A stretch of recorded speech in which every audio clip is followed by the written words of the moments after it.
Bigyan natin ng reaksyon itong breaking news ipinost ng DWIZ 882. Inanunsyo ng Malacanang na hindi matutuloy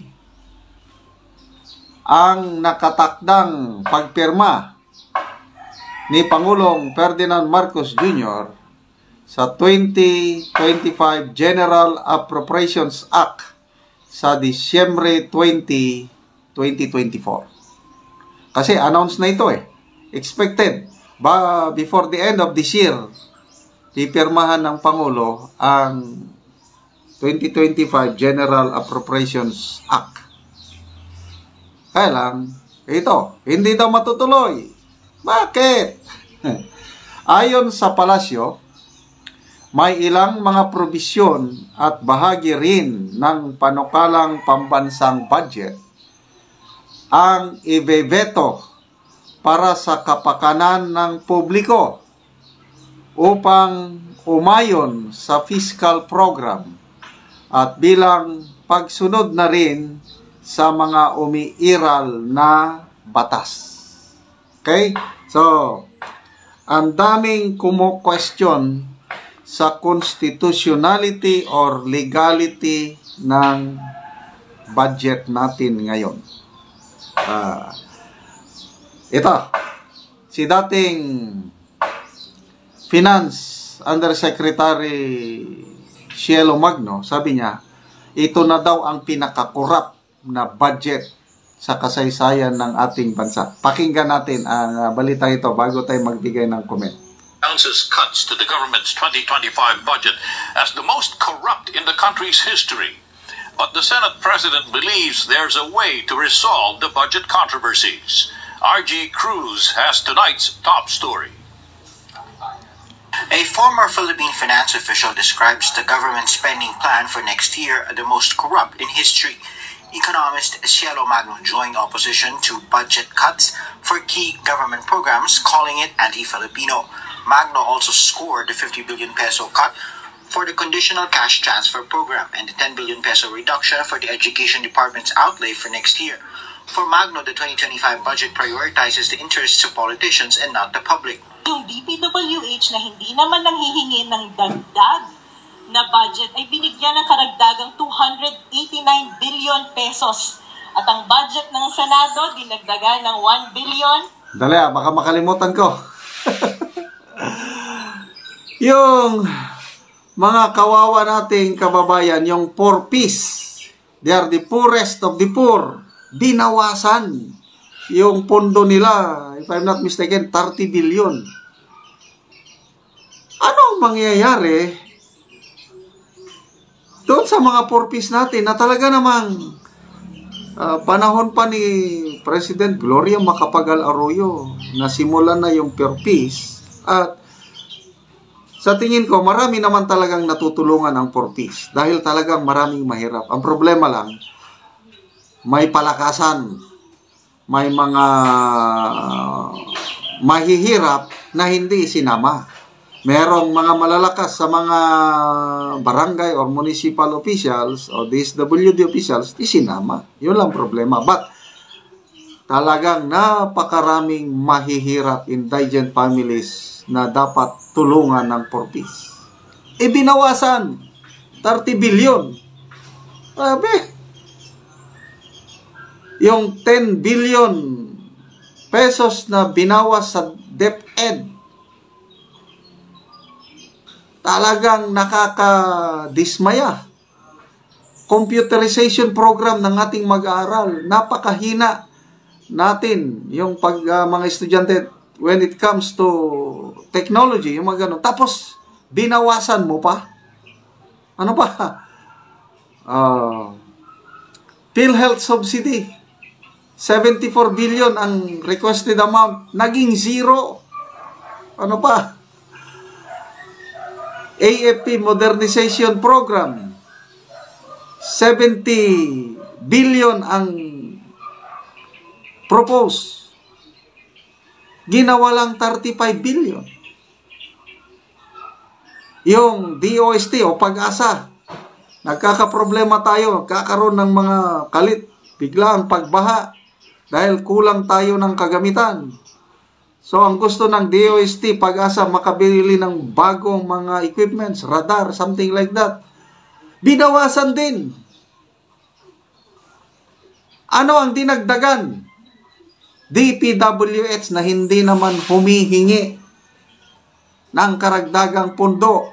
Dinagdagan nila ng 289 billion. Yun yung pinag-rereklamo ni Professor Cielo Magno. Most corrupt.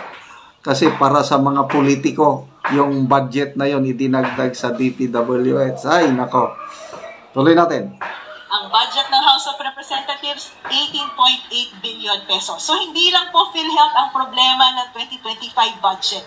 Ang problema natin ay yung kabuuan ng budget at ano yung kinakatawan nito. At naniniwala po tayo na ito na po ata ang pinaka-corrupt na budget sa history ng Pilipinas. Senate President Francis Escudero, however, believes there's still a way to fix the budget mess. Escudero explains on the part of the DepEd it has accumulated over 36 billion pesos in unused funds from 2022 to this year that the President can tap to make up for the budget reduction. Citing data submitted to the Senate, Escudero pointed out that in 2022, the agency earmarked over 13 billion pesos for its computerization program, but it didn't use about 10 billion pesos. In 2023, only half of the over 20 billion peso budget was used. This year, about 15 billion of the 18 billion pesos earmarked was untouched. Escudero notes that unless the 2022 fund is used, it will revert to the Treasury. The Senate chief notes that since 2022, about 70% of over 50 billion pesos allotted for DepEd's computerization program was not used, which is why Congress is cracking down on agency utilization to make sure the funds are actually used. But Senator Amy Marcos has her reservations if there are available funds that could plug the budget gaps. Yes, that's correct. In the event na may savings, pwede naman dagdagan. Pero it's a big if. May savings ba talaga? For Senate Deputy Minority Leader Lisa Ontiveros, she cited the fund reductions to education as among the reasons she voted against the final approval of the 2025 budget.